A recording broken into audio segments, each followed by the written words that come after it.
ई आकाशवाणी गोरखपुर है। अब रुकमा सभी सुषमा श्रीवास्तव से भोजपुरी में समाचार सुनी। प्रधानमंत्री नरेंद्र मोदी आज वीडियो कॉन्फ्रेंस के जरिए नोएडा, मुंबई और कोलकाता में कोविड परीक्षण केंद्रन के उद्घाटन कैलें। एक केंद्रन से देश में कोविड जांच क्षमता में बढ़ोतरी हुई और संक्रमण के जल्दी से पहचान और इलाज में मदद मिली।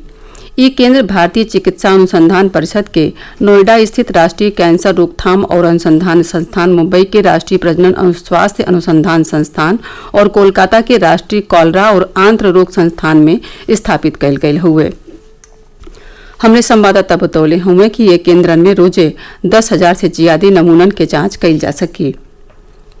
प्रदेश में कोविड-19 की जांच की संख्या रिकॉर्ड 1 लाख प्रतिदिन के आंकड़ा के पार कई गये हुए। काली राज्य में 1,06,962 कोविड नमूना के जांच कैल गई। अपर मुख्य सचिव चिकित्सा और स्वास्थ्य अमित मोहन प्रसाद बतौले कि अबले कौनहू प्रदेश में एक दिन में इतना टेस्ट नहीं कैल गये हुए। उधर राज्य में पिछला 24 घंटा में कोरोना संक्रमण के 3,570 नया मामला सामने आयल हुए, जोने के बाद सक्रिय मामलन की संख्या बढ़ के 26,204 हो गये हुए। 31 लोगन के मौत के सतही बीमारी से अबले जान गंवावे वाले लोगन की संख्या 1,456 हुए। मुख्यमंत्री योगी आदित्यनाथ प्रदेश में कोविड-19 के जांच क्षमता के लगातार बढ़ौले का निर्देश दिले हुए। वहां के कहले कि 25 लाख तक के आबादी वाले जिलन में रैपिड एंटीजन विधि से रोज 1,000 टेस्ट और 25 लाख से ज्यादा आबादी वाले जिलन में रोज 1,500 टेस्ट कैल जाए। लखनऊ में आज एक उच्च स्तरीय बैठकी में अनलॉक व्यवस्था की समीक्षा करत वहां के कहली कि जिलन में ट्रूनेट मशीनियों से रोज 2,500 नमूना के जांच कैल जाए। राम मंदिर के निर्माण खातिर भूमि पूजन से पहले अयोध्या के सुंदरीकरण के काम तेज हो गये बाटे। नगर निगम बढ़हन स्तर पर सड़किन के मरम्मत के काम शुरू कर दिले हुए 500 से ज्यादा मजूर एक काम में लगावल गये हुए। हमरे प्रतिनिधि बतौले हुए कि अयोध्या के सज्जो प्रवेश मार्ग के अलावे प्रधानमंत्री नरेंद्र मोदी के विराजमान रामलला स्थल तक पहुंचे वाले राह में पड़ल भवन के सजावल संवारल जा रहा हुए। जगह जगह पर तोरण द्वार बनावल गयल हुए। राहिन के दुनों ओर रामायणकालीन प्रसंग पर आधारित चित्र बनावल जा रहा हुए। मुख्यमंत्री योगी आदित्यनाथ की अपील के बाद भूमि पूजन से 2 दिन पहले ही अयोध्या के लोग घर में दिया जरई हैं और मंदिरन में कीर्तन और धार्मिक अनुष्ठान करी हैं। उधर अयोध्या में रामलला के दर्शन के समय में बदलाव कैल गये हुए। पहला पाली में दर्शन के समय 1 घंटा बढ़ा दिहल गये हुए। अपर जिला मजिस्ट्रेट कानून व्यवस्था की ओर से जारी आदेश के मुताबिक अब पहला पाली में भिन्न 7 बजे से दोपहरिया 12 बजे ले दर्शन की अनुमति हुई। दूसरका पाली में श्रद्धालु लोग पहले के तरियन दोपहरिया 2 बजे से संध्या 6 बजे ले रामलला के दर्शन कर सकी हैं। शनिचर और अतवार के साप्ताहिक बंदी के नाते खाली लोकल लोग दर्शन कई पई हैं। देश में कोरोना संक्रमण से ठीक होने वाले लोगों की संख्या 9 लाख के पार चल गई हुए।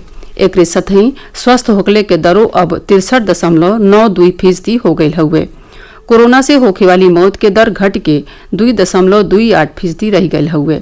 स्वास्थ्य और परिवार कल्याण मंत्रालय के अधिकारी लोग बतौले कि पिछला 24 घंटा में 31,991 मरीज ठीक भइल हुए। अबले कुल 9,17,568 लोग स्वस्थ भइल हुए।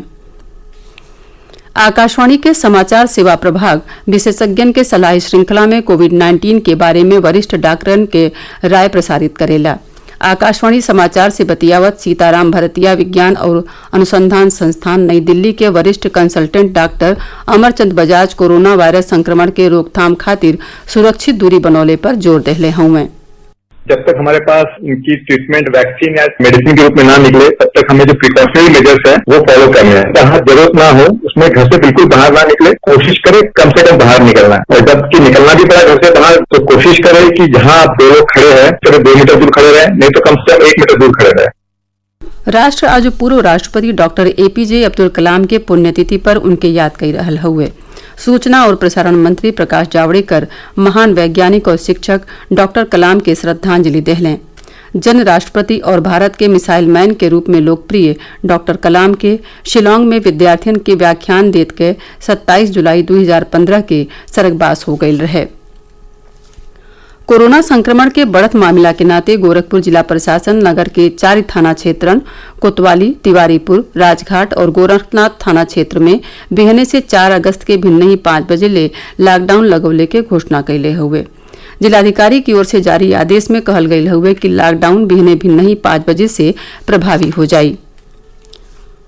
आजमगढ़ जिला के कंधरापुर थाना क्षेत्र के हरिहरपुर गांव में आज तालाब में नहाए गए 3 गो लइकन के डूबी गईले से मौती हो गई। तीनों लइके आपस में रिश्तेदार रहले। सजो मृतक लइकन के उम्र 10 से 17 बरिस के बीचे रहे। पुलिस मौका पर पहुंच के शवन के पोस्टमार्टम खातिर भेज देले हुए। एक साथ ही भोजपुरी समाचारन का ई बुलेटिन पूरा भइल। नमस्कार।